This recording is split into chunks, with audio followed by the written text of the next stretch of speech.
Job opportunity by ICMR। Hello students, welcome to CSIR net Adda. मैं हूं life science educator Ashita ma'am और आज students हम लोग बात करने वाले हैं एक अनदर जॉब अपॉर्चुनिटी के बारे में जो कि ICMR साइट से निकली है। ठीक है ना। तो यहाँ पे अगर हम बात करें स्टूडेंट्स, तो सबसे पहले आपको इस वेब पेज पर विजिट करना होगा और विजिट के लिए आपको ICMR.gov.in पर इस तरीके से जाना है। वेब पेज आपके सामने ओपन हो जाएगा। ये वेब पेज इस तरीके से दिखेगा। स्क्रॉल डाउन आप करेंगे बच्चे, आपको यहाँ पर सेकेंड नंबर की पोजीशन पर यहाँ पर आपको एक PDF जो है वो देखने को मिल जाएगी। तो यहाँ पर जरा जानते हैं क्या पोजीशन है। पोजीशन है प्रोजेक्ट रिसर्च साइंटिस्ट 2 के लिए। ये मेडिकल के लिए पोजीशन है, यानी कि इसमें आपके पास जो भी एसेंशियल क्वालिफिकेशन होनी चाहिए वो रिलेटेड टू मेडिकल होनी चाहिए, जैसे MBBS, BBSc या फिर BDS along with the 3 years का पोस्ट क्वालिफिकेशन एक्सपीरियंस, या फिर आपके पास इसी के साथ साथ पोस्ट ग्रेजुएट डिग्री होनी चाहिए। तो यहाँ पे अगर हम बात करें स्टूडेंट्स, तो डिजायरेबल क्वालिफिकेशन जैसे कि आपके पास MD या फिर अपने जो एक्सपर्टीज है students in making the guidelines, ये सब कंडीशंस यहाँ पे बता रखी हैं। यहाँ पे अगर हम बात करें कि आपको कितना अमाउंट पर मंथ जो है वो मिलेगा, वो रहेगा स्टूडेंट्स लगभग 80,000 इंक्लूडिंग योर HRA। तो यानी कि बहुत ही अच्छा high amount is being offered by ICMR। ठीक है। नेक्स्ट अगर हम एज लिमिट की बात करें तो 40 years is the maximum age limit. यहाँ पर स्टूडेंट्स ये जो पोजीशन है ये एक टेम्परेरी लेवल पर है, तो यानी कि 1 साल तक आप as a project research scientist की तरह काम कर सकते हैं और जितना टाइम पीरियड प्रोजेक्ट को रहेगा तब तक ये आपके पास पोजीशन रहेगी। प्लेस ऑफ वर्क रहेगा स्टूडेंट्स, आपको दिल्ली में ICMR के हेडक्वार्टर्स में काम करना होगा।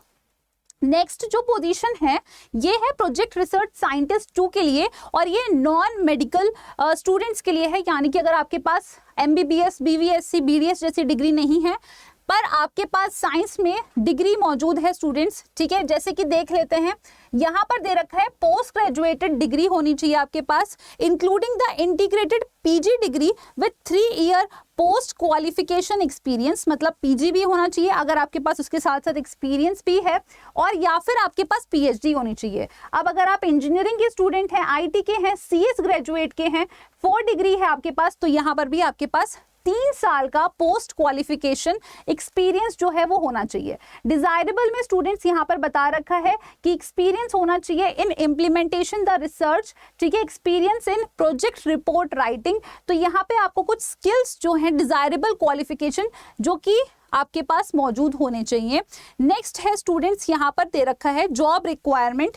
इसमें आपको करना क्या होगा, आपको असिस्ट करना होगा to assist the division in bringing out technical and administrative work carried out by the division and also assist the division with other activities including addressing important national priorities projects। यानी कि जो भी ICMR के under projects आएंगे उसके regarding आपको थोड़ा बहुत जो ध्यान रखना है स्टूडेंट्स, असिस्टेंट जो करना है वो आपको काम करना होगा। यहाँ पर आपकी जो सैलरी रहेगी नॉन मेडिकल वालों के लिए वो रहेगी 67,000 इंक्लूडिंग द HRA और एज लिमिट है 35 ईयर्स। यहाँ पर भी जो टेन्योर है स्टूडेंट्स वो क्या है, 1 साल का है।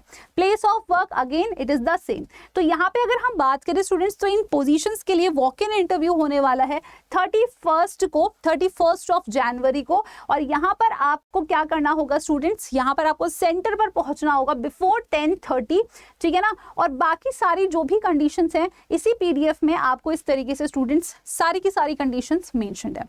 अब यहाँ पे अगर हम लोग बात करें स्टूडेंट्स, तो जैसे कि तुमने देखा कि एलिजिबिलिटी क्राइटेरिया जो है वो यहाँ पर कोई ना कोई आपकी स्पेसिफिक डिग्री के रिगार्डिंग है, चाहे वो मास्टर्स हो या ग्रेजुएशन हो, मेडिकल हो या नॉन मेडिकल हो। तो यहाँ पे आपको इतना तो समझ में आ गया होगा कि भाई हमारे पास कोई एक स्पेसिफिक डिग्री होना बहुत जरूरी है। तो डिग्री के बारे में स्टूडेंट्स मैं इसलिए बात कर रही हूँ क्योंकि काफी सारे आपके हो सकता है नोन में हो, ठीक है, या फिर आपने किसी के बारे में सुना हो जो कि कहीं ना कहीं स्किल्स पे तो काम कर रहे हैं बट शायद किसी वजह से जो अपनी डिग्री कंप्लीशन है उस पर ध्यान नहीं दे पाए हैं, या शायद किसी के पास कोई स्पेसिफिक डिग्री जो है स्टूडेंट्स वो कंप्लीट फॉर्म में मौजूद नहीं है, शायद ड्रॉप ले लिया हो। ठीक है ना।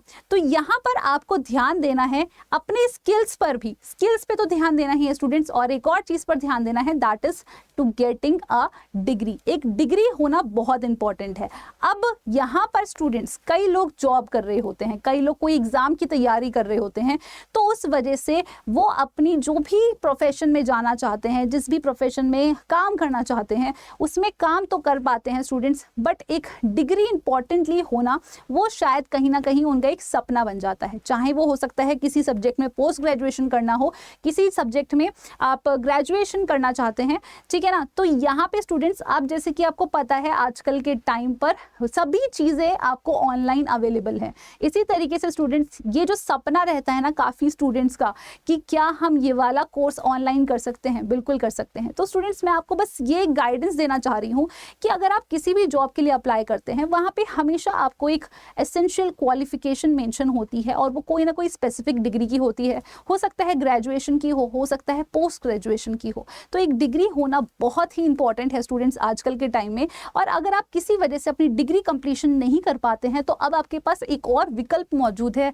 That is the online degree, right students. तो जैसे कि यहाँ पर आपने और भी आर्टिकल्स में सुना होगा कि ऑनलाइन डिग्री के माध्यम से अब आप अपना जो भी कोर्स है स्टूडेंट्स, वो आप घर बैठे कंप्लीट कर सकते हो। और साथ में कई जगह ये जो एलिजिबिलिटी क्राइटेरिया है स्टूडेंट्स, उसमें ये चीज़ मान्यता में भी रखी गई है कि ऑनलाइन डिग्री वैलिडेट है, तो आप फॉर्म फिल कर सकते हैं। तो आई होप स्टूडेंट्स ये इन्फॉर्मेशन आप सभी के लिए बेनिफिशियल रही होगी। और इस तरीके के अपडेटेड इन्फॉर्मेशन के लिए आपको क्या करना है स्टूडेंट्स, आपको CSI NET अड्डा चैनल को सब्सक्राइब करके रखना है। Thank you so much everyone.